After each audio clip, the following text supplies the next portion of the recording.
Hi all, സൈലത്തിൻ്റെ 2022-24 integrated ബാച്ചിൽ പഠിച്ച് ഇപ്പോൾ IIT ഖരഗ്പൂരിൽ മെക്കാനിക്കൽ എഞ്ചിനീയറിംഗ് ചെയ്യുന്ന ആൻമരിയാണ് നമ്മുടെ കൂടെ ഉള്ളത്. So hi Ann Maria. Hi sir. Yes, അപ്പം ഖരഗ്പൂർ എന്ന് പറയുന്നത് ഇന്ത്യയിലെ one of the oldest IITs ആണല്ലേ. അപ്പം ആ IIT-യിൽ ഇപ്പം ബിടെക് ഇൻ മെക്കാനിക്കൽ എഞ്ചിനീയറിംഗ് ചെയ്യാണ്. സോ ക്ലാസ്സസ് ഒക്കെ സ്റ്റാർട്ട് ചെയ്തോ?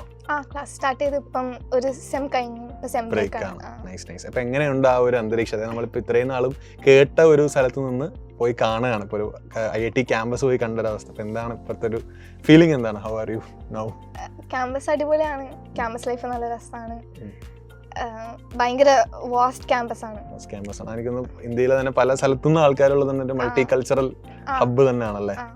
കുറെ നോർത്ത് ഇന്ത്യൻസും പിന്നെ സൗത്ത് ഇന്ത്യൻസും കുറെ ഓൾമോസ്റ്റ് എല്ലാ ഭാഗത്തുനിന്നും. മലയാളീസ് ഉണ്ടോ? മലയാളീസ് നമ്മുടെ ബാച്ചിൽ തന്നെ ഒരു 35 ആൾക്കാരുണ്ട്. അപ്പം കംഫർട്ടബിൾ ആയിട്ട് ഇങ്ങനെ പോകുന്നു അല്ലേ? യെസ്. അപ്പം മെയിൻലി ഇപ്പോൾ IIT ക്യാമ്പസ് ആണ്. അപ്പോൾ IIT കുറിച്ച് പറയുമ്പം ബിടെക്കിലേക്ക് കയറി കഴിയുമ്പം അത്യാവശ്യം നല്ല രീതിയിൽ വാസ്റ്റ് ആയിട്ട് കുറേ കോറായിട്ട് ഇൻഡെപ്ത് ആയിട്ട് പഠിക്കാനുണ്ടാവും. അപ്പം മെക്കാനിക്കൽ എഞ്ചിനീയറിംഗ് കൂടാണ് എസ്പെഷ്യലി. അപ്പോൾ ഈ മെക്കാനിക്കലിലെ കോറിലേക്കൊക്കെ കടന്നു കഴിഞ്ഞു? ഉടനെ സ്റ്റാർട്ട് ചെയ്തോ? ഇല്ല, ഇപ്പം ഫസ്റ്റ് ഇയർ നമുക്ക് എല്ലാവർക്കും സെയിം കോഴ്സസ് ആണ്. ഓക്കെ. അപ്പം എല്ലാം പഠിക്കണം, എല്ലാ കൈൻഡ് ഓഫ് എഞ്ചിനീയറിംഗ് പഠിക്കാനുണ്ടോ? നമുക്കിപ്പം മാത്സ് ഉണ്ട്, പിന്നെ ഇലക്ട്രിക്കൽ ഉണ്ട്, ഇലക്ട്രോണിക്സ് ഉണ്ട്, ഫിസിക്സ്, കെമിസ്ട്രി, പിന്നെ ഒരു മെക്കാനിക്സ് ഉണ്ട് ഒരു ടോപ്പിക്. ഓക്കെ. അപ്പം അത് +2 എന്തെങ്കിലും ചെറിയ കണക്ഷൻസ് ഉണ്ടോ മെക്കാനിക്സിലൊക്കെ? ഉണ്ട്. ഇലക്ട്രിക്കൽ ആയാലും ഫിസിക്സ് ആയാലും കുറെയൊക്കെ നമ്മൾ +1 +2 പഠിച്ചതൊക്കെ തന്നെയാണ്. അത് കാരണം ഇപ്പൊ സെം കുഴപ്പമില്ല. ഇപ്പൊ നമ്മളിപ്പം ജെയിന്റെ മെയിൻസ് അഡ്വാൻസ് എന്ന 2 കടമ്പകൾ കടന്ന് എത്തി നിൽക്കുന്ന ഒരാളാണ്. ഉറപ്പായിട്ടും ഇനി എഴുതുന്ന കുട്ടികൾക്ക് ഒരു റോൾ മോഡൽ തന്നെയാണ്. അപ്പം നമുക്കറിയാം, ഇപ്പോൾ JEE എന്ന് പറയുമ്പം ഉറപ്പായിട്ടും ഫിസിക്സ്, കെമിസ്ട്രി, മാത്സിൻ്റെ കൺസെപ്ഷ്യലായിട്ടുള്ള കാര്യങ്ങളൊക്കെ പഠിച്ച് കുറേ ക്വസ്റ്റ്യൻസ് വർക്കൗട്ട് ചെയ്ത്, അപ്പോൾ അങ്ങനെ ഈ ഒരു ജേർണിയിൽ ഏറ്റവും പ്രധാനപ്പെട്ട ഒരു സ്ട്രാറ്റജി എന്തായിരിക്കണം? അതായത് ഒരാൾ ഫോളോ ചെയ്യണം എന്ന് അവരോട് പറഞ്ഞു കൊടുക്കേണ്ട ഏറ്റവും പ്രധാനപ്പെട്ടൊരു കണ്ടീഷൻ എന്തായിരിക്കണം? കൺസെപ്റ്റ്സ് എല്ലാം നല്ല ക്ലിയർ ആയിട്ട് തറവായിരിക്കണം. നല്ലൊരു ബേസ് ഉണ്ടാകണം. കൺസെപ്റ്റ്സ് ക്ലിയർ ആയി കഴിഞ്ഞിട്ട് പിന്നെ നമുക്ക് ക്വസ്റ്റ്യൻസ് ചെയ്തു തുടങ്ങാം. ക്വസ്റ്റ്യൻസ് നമുക്ക് ഈ ഓരോ എക്സാംസ് ഒക്കെ വന്ന് അതിൽ നിന്ന് നമുക്ക് അതിന്റെ ഒരു ഇത് കിട്ടും. ആൻമരി ഇപ്പം പ്രാക്ടീസ് ചെയ്യുന്ന വഴിക്ക് PYQs ചെയ്യലൊക്കെ ഹെൽപ്പ് ചെയ്തിട്ടുണ്ടോ? PYQs ആണ് മെയിൻലി PYQs ആണ്. ഓക്കെ. ഏതായിരുന്നു ഫേവറേറ്റ്? ഇപ്പൊ ഫിസിക്സ്, കെമിസ്ട്രി, മാത്സ് പഠിച്ചുകൊണ്ടിരിക്കുന്ന ആ ഒരു ടൈമിൽ ഫേവറേറ്റ് സബ്ജക്ട് ഏതായിരുന്നു? മാത്സ് ആയിരുന്നു. അപ്പൊ മാത്സ് കൂടുതൽ ടൈം കൊടുത്ത് വർക്കൗട്ട് ചെയ്യായിരുന്നു? അങ്ങനെയല്ല, മാത്സിന് അത്യാവശ്യം നല്ല ബേസ് ഉണ്ടായിരുന്നു. ക്വസ്റ്റ്യൻസ് കുറച്ചും കൂടി രസമായിരുന്നു. ഇൻട്രസ്റ്റ് ഉള്ളത് കൊണ്ട് അത്യാവശ്യം ഇതായി പോയി. വേസ്റ്റ് സബ്ജക്ട് അല്ലെങ്കിൽ ഇഷ്ടമല്ലാതെ എനിക്കിത് എഴുതണമല്ലോ എന്ന് അങ്ങനെ തോന്നിയിട്ടുണ്ടോ ഏതെങ്കിലും സബ്ജക്റ്റിനോട്? അങ്ങനെയില്ല, അത് ചില ടോപ്പിക്സ് വരുമ്പം ഒരു മടുപ്പ്, ചെറിയൊരു മടുപ്പുണ്ടാവും. ഓക്കെ. അപ്പോൾ നമുക്കിപ്പോൾ ഉറപ്പായിട്ടും ഈ പറഞ്ഞ പോലെ ഇപ്പം ബേസ് വളരെ ഇമ്പോർട്ടൻ്റ് ആയിട്ടുള്ള പോയിന്റ് ആണ്. ബേസ് ക്ലിയർ ആയി കൺസെപ്റ്റ് മനസ്സിലാക്കി പരീക്ഷകളായിരുന്നു. അപ്പോൾ എത്രത്തോളം ഇപ്പം എക്സാമുകൾ, ഇപ്പോൾ സൈലം തന്നെ നിങ്ങൾക്ക് ഒരു സെറ്റ് ഓഫ് എക്സാംസ് നടത്തിയിട്ടുണ്ട്. അപ്പോൾ ആ എക്സാംസ് നിങ്ങൾ എത്രത്തോളം ഹെൽപ്പ് ചെയ്തിട്ടുണ്ട് ശരിക്കും? എക്സാംസ് നമുക്ക് കുറേ പ്രാക്ടീസ് ചെയ്യാൻ പറ്റും. ഇപ്പം GIB ഒക്കെ നമുക്ക് കമ്പ്യൂട്ടർ ബേസ്ഡ് ആണല്ലോ. അത് കാരണം എങ്ങനെയാണ് ആക്ച്വലി നമ്മൾ JEE എങ്ങനെ പെർഫോം ചെയ്യുന്നത്, ആ ഒരു എൻവയോൺമെന്റ് കിട്ടും.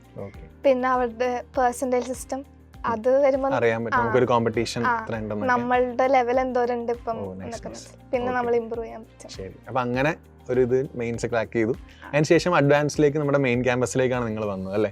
അപ്പൊ എങ്ങനെയായിരുന്നു മെയിൻ ക്യാമ്പസിലേക്ക് വന്നപ്പോൾ? അഡ്വാൻസ് അത്യാവശ്യം കുറെ കൂടെ കൺസെപ്ഷ്യൽ ആണല്ലോ, കുറച്ചും കൂടെ എക്സ്ട്രാ കൺസെപ്ഷ്യൽ ആണല്ലോ. അപ്പൊ അതിലേക്ക് വന്നപ്പം എങ്ങനെയായിരുന്നു ഇവിടുത്തെ ഒരു ഫാക്കൽറ്റീസിന്റെ ഒരു ഇതും അതേപോലെ ഇങ്ങനത്തെ ഒരു എൻവയോൺമെന്റിലേക്ക് വന്നപ്പോൾ എങ്ങനെ ഉണ്ടായിരുന്നു അഡ്വാൻസിലേക്ക്?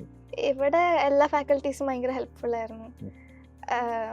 ഫിസിക്സും Iqbal sir, GP sir, Riji sir എല്ലാവരും ഭയങ്കര ഹെൽപ്ഫുൾ ആയിരുന്നു. ആ ഒരു ജേർണി ടെൻഷൻ ഉണ്ടായിരുന്നോ? അഡ്വാൻസ് എങ്ങനെ ക്രാക്ക് ചെയ്യാൻ പറ്റുമോ അല്ലെങ്കിൽ എങ്ങനെ എഴുതാം, അങ്ങനത്തെ ഒരു ഇത് ഉണ്ടായിരുന്നോ? ചെറിയൊരു ടെൻഷൻ ഉണ്ടായിരുന്നു. ഇവിടെ അഡ്വാൻസിന് പ്രിപ്പറേഷൻ വന്ന സമയത്തും മോക്ക് എക്സാംസും കാര്യങ്ങളൊക്കെ ഉണ്ടായിരുന്നു നിങ്ങൾക്ക്? ഇവിടെ കുറെ മോക്ക് എക്സാംസ്. അതും JEE അഡ്വാൻസിന്റെ മോഡൽ 2 എക്സാംസ് ഒരു ദിവസം തന്നെ 3 hours വെച്ചിട്ടുണ്ട്. ശരിക്കും പറഞ്ഞാൽ ഇപ്പം നമുക്കിപ്പം JEE സ്റ്റുഡൻസ് ഇപ്പം മെയിൻസ് സ്റ്റാർട്ട് ചെയ്യാൻ പോകുന്ന സമയമാണല്ലോ. അപ്പോൾ ഈ ഒരു സമയത്ത് എനിക്ക് തോന്നുന്നു റിവിഷൻ അല്ലെങ്കിൽ ഇതെങ്ങനെ കൺസെപ്റ്റ്സിലേക്ക് പിന്നെയും തിരിച്ചെത്തേണ്ട ഒരു ടൈമാണ്. ഉം, ഉം. അതായത് കുറേ കാര്യങ്ങൾ ആദ്യമേ നമ്മൾ ഓൾറെഡി പഠിച്ചു വെച്ചിരിക്കുകയാണ്, പെട്ടെന്ന് ഇതിലേക്ക് എനിക്ക് തിരിച്ചെത്തണം. അപ്പം റിവിഷൻ എങ്ങനെയായിരിക്കണം? ഇപ്പം ആൻമരിയ പഠിച്ച രീതിയിൽ ഇതിനെ എങ്ങനെ റിവൈസ് ചെയ്യാം? ഇപ്പം ഈ പറഞ്ഞ ടോപ്പിക്കിനെയൊക്കെ ഒന്നും കൂടെ ഗ്രാബ് ചെയ്തെടുക്കണമല്ലോ തിരിച്ച്, അതെങ്ങനെ കൊണ്ടുപോകാൻ പറ്റുമോ എന്തെങ്കിലും ഞാൻ മെയിൻലി ലേറ്റസ്റ്റ് ഇയേഴ്സിന്റെ PYQs ചെയ്യലായിരുന്നു. ചെയ്യാൻ? അതായത് റീസെന്റ് ഇയേഴ്സ് റീസെന്റ് 5 years അങ്ങനെ. ഓക്കെ, അതായത് ക്വസ്റ്റ്യൻസ് ചെയ്ത് കൺസെപ്ഷനെ ആ, തിരിച്ച് clear ചെയ്യാം. ക്ലിയർ ചെയ്തെടുക്കുക എന്നുള്ളതാണ്. അപ്പോൾ അതിൽ ഏതെങ്കിലും സബ്ജക്റ്റിന്റെ സ്പെഷ്യൽ ഇമ്പോർട്ടൻസ് കൊടുത്തു പോകുമായിരുന്നോ, അതോ എന്തെങ്കിലും അങ്ങനെ സ്ട്രാറ്റജി ആയിരുന്നോ ഫിസിക്സ്, കെമിസ്ട്രി, മാത്സിൽ? നമ്മൾ ഇത്ര നാളും പഠിച്ച സ്ഥിതിക്ക് നമുക്ക് അറിയാലോ നമ്മുടെ വീക്ക് പോയിന്റ്സ് Points ഏതാണ്. ഏതാണ്? അപ്പൊ അതൊന്നുകൂടി ശരി ശരി. ശരിയാക്കാം. അപ്പം അതിന്റെ കൂടെ പരീക്ഷ എഴുതും, ആ. മോക്സോ എന്തെങ്കിലും നമുക്ക് കിട്ടുന്ന കോൺഫിഡന്റ് ആയിട്ടുള്ള സബ്ജക്ട്സിനെ നമ്മൾ ഓൾറെഡി അറിയാമെന്നുള്ള രീതിയിൽ വെക്കും. അറിയാത്ത പോർഷൻസ് നമ്മൾ പിന്നെയും റിവൈസ് ചെയ്ത് റിവൈസ് ചെയ്യും. അപ്പോൾ എന്തായാലും സൈലത്തിലെ സ്റ്റുഡൻ്റ് ആണ്. അപ്പോൾ ആ ഒരു പോയിന്റിലേക്ക് നിങ്ങളുടെ ഡൗട്ട് ക്ലിയറൻസ് ഒക്കെ എങ്ങനെയായിരുന്നു? ടീച്ചേഴ്സ് ഒക്കെ ആയിട്ടുള്ളൊരു ഇതൊക്കെ എങ്ങനെയായിരുന്നു? ഇപ്പം എന്തായാലും ഡൗട്ടുകൾ ഉണ്ടാവും, അത് ക്ലിയർ ചെയ്യണം. അപ്പോൾ അതൊക്കെ ആ ഒരു ഇതൊക്കെ എങ്ങനെയാണ് പോയി? സ്മൂത്ത് ആയിരുന്നു? കുഴപ്പമില്ലായിരുന്നു. ഓക്കെ, ഡൗട്ട്സ് ക്ലിയർ ചെയ്യുക, പരീക്ഷകൾ എഴുതുക, ഇങ്ങനെ പോവുക എന്നുള്ളതാണ് അല്ലേ? ആ. ആൻമരി നേരത്തെ പറഞ്ഞ പോലെ സൈലത്തിന് ഇൻ്റഗ്രേറ്റഡ് സ്റ്റുഡൻ്റ് ആണ്. അപ്പം ഉറപ്പായിട്ടും 10th വരെ പഠിച്ചതിന് ശേഷം 10th കഴിഞ്ഞിട്ട് ഇൻ്റഗ്രേറ്റഡ് ചൂസ് ചെയ്യാൻ എന്തെങ്കിലും ഒരു റീസൺ ഉണ്ടായിരിക്കുമല്ലോ. എന്തുകൊണ്ടായിരിക്കും? Why did you choose integrated schools? എനിക്ക് എഞ്ചിനീയറിംഗ് ഫീൽഡിൽ പോകണം എന്ന് ഭയങ്കര ആഗ്രഹം ഉണ്ടായിരുന്നു. അപ്പോൾ ഞാനിങ്ങനെ കുറെ റിസർച്ച് ചെയ്തപ്പോൾ അഡ്വാൻസിനെ കുറിച്ചും അഡ്വാൻസ്ഡ് IITs കുറിച്ച് അറിഞ്ഞു. അപ്പം അങ്ങനെ അപ്പോൾ അത് ശരിക്കും ഭയങ്കര ഇൻസ്പയറിംഗ് ആയിട്ടുള്ള കാര്യം തന്നെയാണ്. കാരണം 10th ഇതിനെക്കുറിച്ച് മനസ്സിലാക്കി അതിനുശേഷം അതിന് വേണ്ടി ഒരു സ്റ്റെപ്പ് എടുത്തു അല്ലേ? സ്റ്റെപ്പ് എടുത്തതിൻ്റെ കൂടെ നല്ല ഹാർഡ് വർക്ക് ചെയ്തു. അതിനുശേഷം ഇപ്പം ഇഷ്ടമുള്ള IIT-യിലേക്ക് അല്ലെങ്കിൽ ഇപ്പം ഒരു കോഴ്സിലേക്ക് എത്തിച്ചേർന്നിരിക്കുകയാണ്. So that is a very ഒരു പ്രൗഡ് മൂമെൻ്റ് ആണ്. ഇപ്പം നമുക്കിവിടെ നിന്ന് കേൾക്കുമ്പോൾ ഭയങ്കര സന്തോഷമാണ് തോന്നുന്നത്. അപ്പം ഇതും നിങ്ങൾക്കും അങ്ങനെ തന്നെ ആയിരിക്കണം. കാരണം നിങ്ങളും ഇനി ഒരു എക്സാം എഴുതാൻ പോകുന്നവരാണ്. അപ്പോൾ ഇവരിപ്പോൾ ഈ ഒരു എക്സാം എഴുതാൻ ഇപ്പം നേരെ മെയിൻസിൻ്റെ എക്സാമിലേക്ക് സ്റ്റാർട്ട് ചെയ്യണം. അപ്പോൾ ഈ ഒരു പോയിന്റിൽ മെയിൻലി ഇവർക്ക് പറയാനുള്ള ഒരു 2 ടിപ്പ് പറഞ്ഞാൽ എന്തായിരിക്കും പറയാം? കൺസിസ്റ്റന്റ് ആയിട്ട് ക്വസ്റ്റ്യൻസ് ഒക്കെ ചെയ്യുക, റിവൈസ് ചെയ്യുക, PYQs നല്ലപോലെ ചെയ്യുക, പേടിക്കാണ്ട് ചെയ്യുക. അതെ അതെ. ആൻമരി IIT വരെ എത്തിയെങ്കിൽ ഞാനിവിടെ ഇന്റർവ്യൂവിന് പിടിച്ചിരുത്തിയപ്പോൾ അത്യാവശ്യം നല്ല ഇതായിട്ട് സാറിന് അതെങ്കിലും ചോദിക്കല്ലേ എന്നൊക്കെ പറഞ്ഞിരിക്കുകയായിരുന്നു. സോ അത്യാവശ്യം വാലിഡ് ആയിട്ടുള്ള കുറേ പോയിന്റുകൾ നിങ്ങൾക്ക് ആൻമരി ഷെയർ ചെയ്തിട്ടുണ്ട്. അപ്പോൾ ഇതൊക്കെ മാക്സിമം ഫോളോ ചെയ്യാൻ ശ്രമിക്കാം. ആൻമരിയുടെ പാത്തിൽ ഒരുപാട് പേര് ഇനിയും വരട്ടെ എന്ന് ആശംസിക്കുന്നു. And all the very best.